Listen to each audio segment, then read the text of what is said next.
Hello, my chronically misunderstood crew. Welcome back to another episode of the Chronically Misunderstood podcast. I was planning to record last week, but this chronic illness journey definitely has its ups and downs.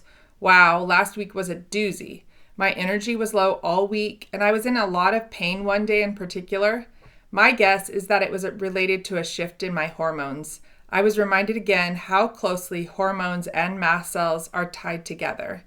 But today, I'm celebrating a small win. I went to bed super early last night at 8:45 with a nasty headache. I think I must have been reacting to something I ate yesterday, but today I feel much better, and that extra sleep gave me a real boost. On today's episode, we are exploring how to turn the scattered pieces of our symptom history into a tool that can actually help us get the care we need. Have you ever walked out of a doctor's office thinking they only saw a tiny piece of what's really going on with me? That's such a common experience. It's almost the norm, not the exception. There are many reasons this happens. Sometimes there isn't enough time in the visit. Sometimes we can't remember all the details. And sometimes we leave things out so we don't get told it's all in our heads. Sadly, that's a very real and valid concern. But here's the problem. All our symptoms are puzzle pieces. Without the pieces, no one can see the full picture. And when providers don't see the full picture, it makes it much, much harder for them to help us. For many of us, our stories start with small signals, little things that don't quite make sense or could fit under many different diagnoses. We just ignore them, and these symptoms get brushed aside. Then comes a crisis, a big event or tipping point, and suddenly our health smacks us in the face and we can't ignore it anymore. That's usually when we start paying close attention. But the crisis wasn't the beginning. To truly understand what's happening now, we need to look backward. We need to fill in the missing pieces. How long have we been experiencing fatigue or congestion or stomach aches? What triggers our symptoms? And what patterns do we see? Maybe every time we have salami, we have a headache the next day. Or maybe every time we spend the day at our kids' baseball game, we can't get out of bed the next day. The real goal of tracking is not just to document our history, it's to illuminate some of the steps on the path to healing. That fuller picture doesn't just explain how we got here, it can also help us to begin to unwind it. Let me give you a couple personal examples. When my son was born, he spit up constantly. At 6 months, we tried solids and his body just couldn't handle them. He was gassy and uncomfortable, kicking all night, even though he was still growing really well. We waited until closer to a year before adding solids, but I always knew things were a little off. Looking back, those were early signs. The crisis came when he was just over 2 and began vomiting every day for 22 days. That's when we realized we had a serious problem. But the clues had been there all along. We just didn't know what to do with them. My own story is similar. 5 years ago, I had a major fatigue crash, so I thought I had COVID, but further testing revealed Epstein-Barr reactivation. Then 2 years ago, I hit another wall where I could barely function. I had to sit on a stool to cook or do the dishes. I slept and still felt exhausted. Those were my crisis points, but my body had been sending clues for years before that. From an early age, I was a pretty sickly kid. I had ear infections, sinus infections, repeated strep throat infections. I had mono at some point, and I was just generally not very healthy. In high school, I was given antibiotics for bronchitis 8 times my junior year. I would get asthma when I got a chest infection, and I had skin issues, and so on and so on. All of these little signs, early symptoms, and crisis moments were clues. No one ever really looked at the full picture of my health history to see that there was a long history of immune dysfunction. The doctors only addressed what was happening at the moment, and that led to symptom management, not real answers or true healing.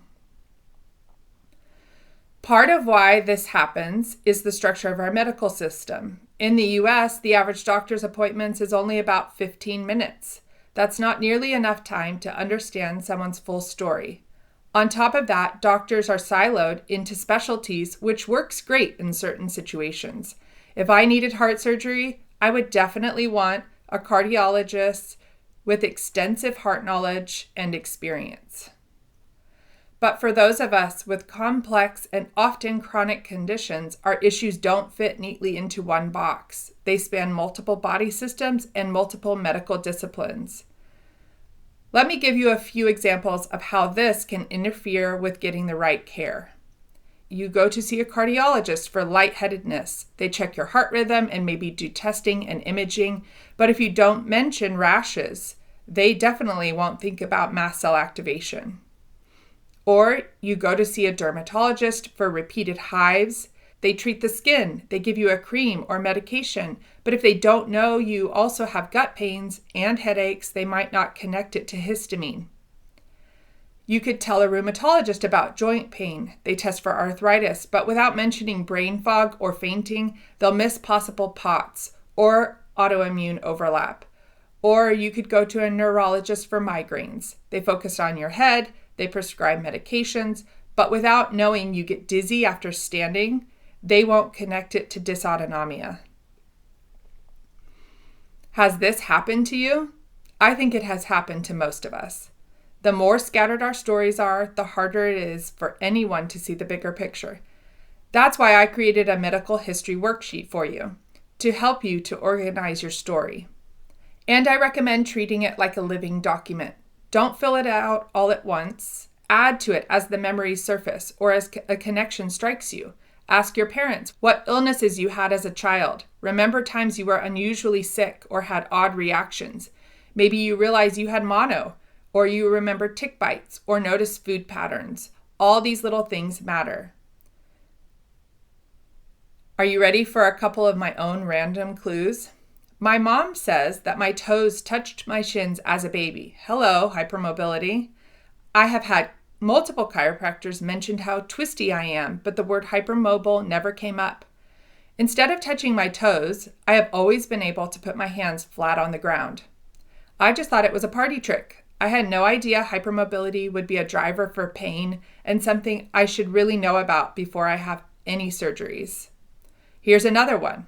As a kid, my eyes watered every time I went into a department store, and I still get itchy in clothes that haven't been washed first. Now I know that my mast cells are very overactive, and that one way that shows up is that I'm sensitive to the formaldehyde used in fabric sizing.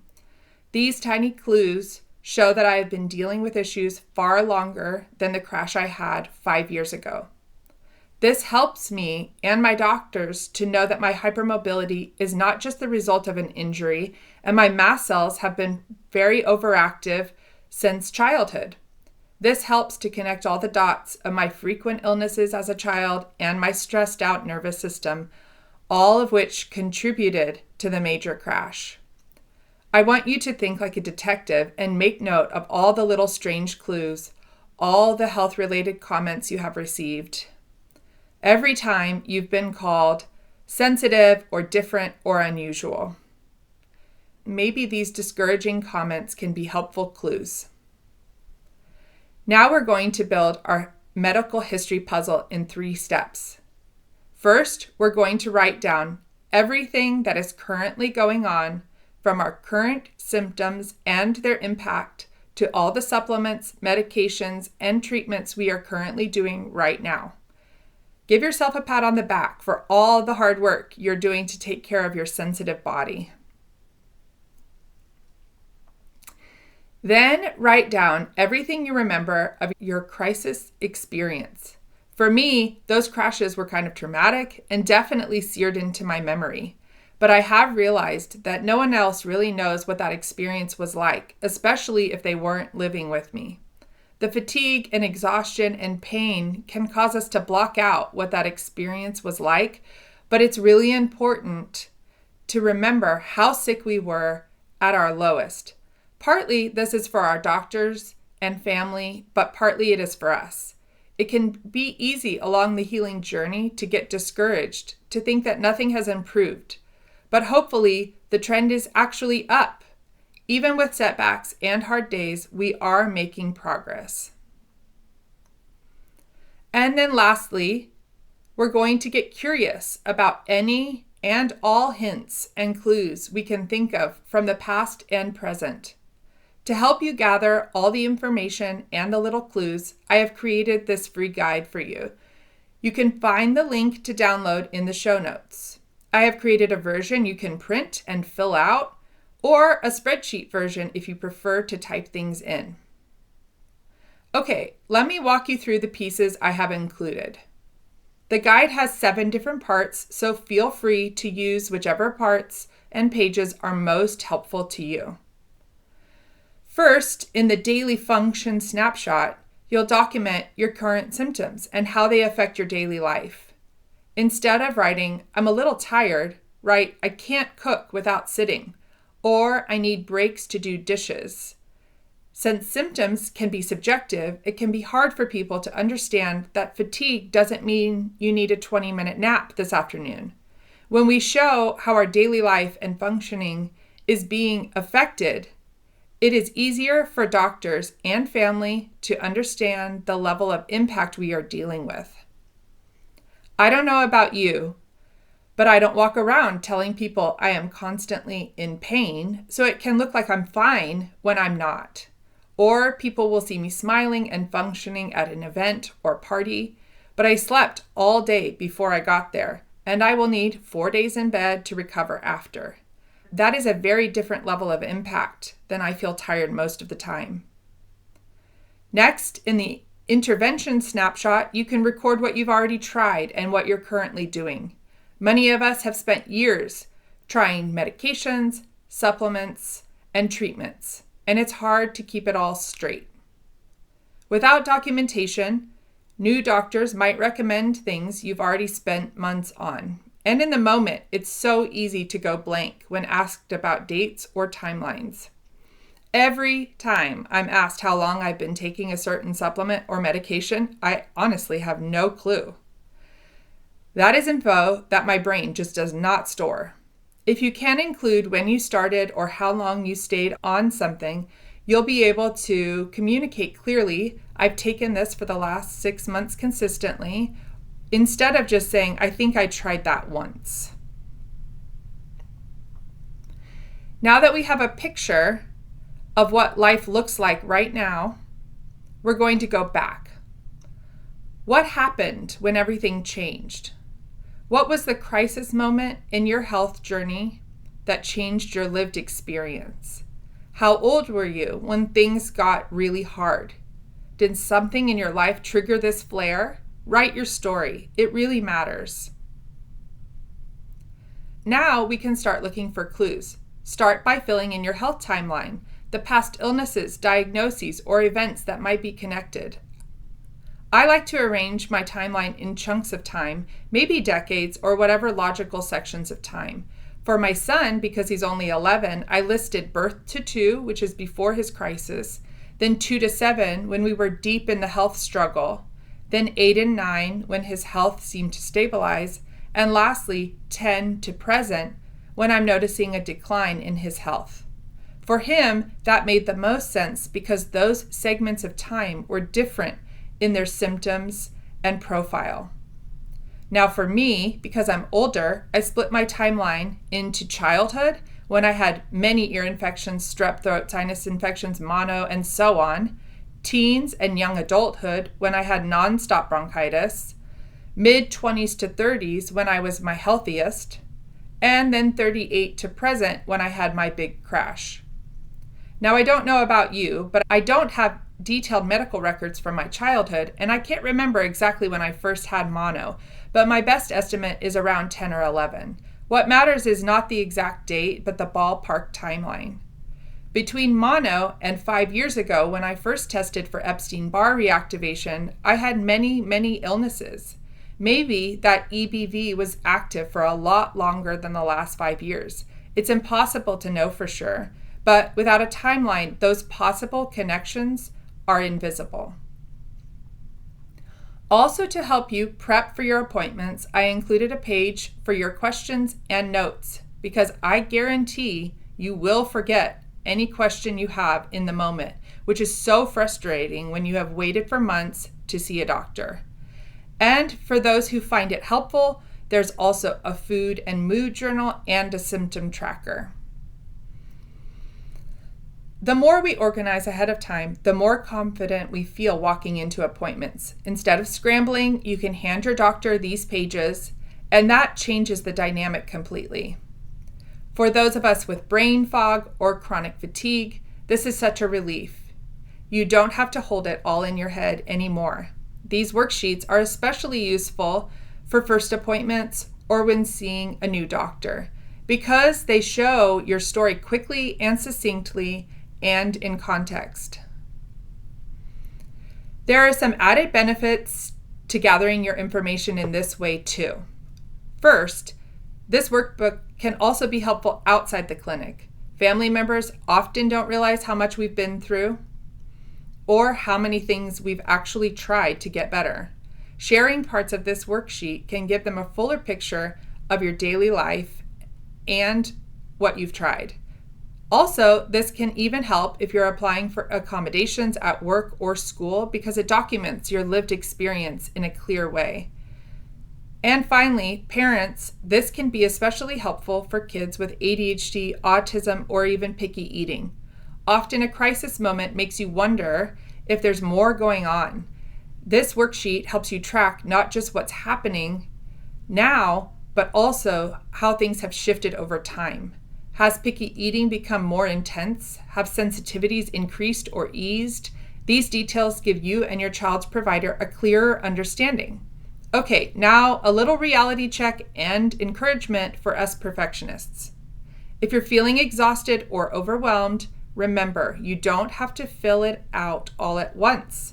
Work through it question by question or ask a loved one or caregiver for help. This isn't a test or a race. Is a tool. Even writing down one symptom with one example is a great start. Small steps build a powerful record. And if you'd like someone to walk alongside you, that's one of the things we as personalized wellness coaches do at Branch Collective Wellness. We help clients sort through their stories and support them as they navigate healing. This kind of organization isn't about being perfect. It's about reducing anxiety and overwhelm and walking into appointments feeling empowered and clear without depending on our foggy memories. When you bring organized notes, it shifts the conversations. Doctors see you as a partner in your care, not just a patient in crisis. So here's my encouragement to you. Start documenting, even if it's messy, even if it's just a few notes. Over time, it becomes a tool that helps you and helps your providers see your whole story. Because your story matters and you deserve more than symptom management. You deserve clarity and hope and the possibility of healing. When our stories are fragmented, we often feel misunderstood. But when we can share the whole picture, it becomes easier for others to see us clearly. And that's where healing begins. Don't forget, you can download the Healthy History Guide through the link in the show notes. I'd love to hear how you use this guide, so you can tag me on Instagram at Branch Collective Wellness. See you next time when we talk about the invisible labor of managing a sensitive body. This is Laura reminding you that being misunderstood does not mean you're unseen. We see you, and we are walking toward healing together. Bye. See you next time.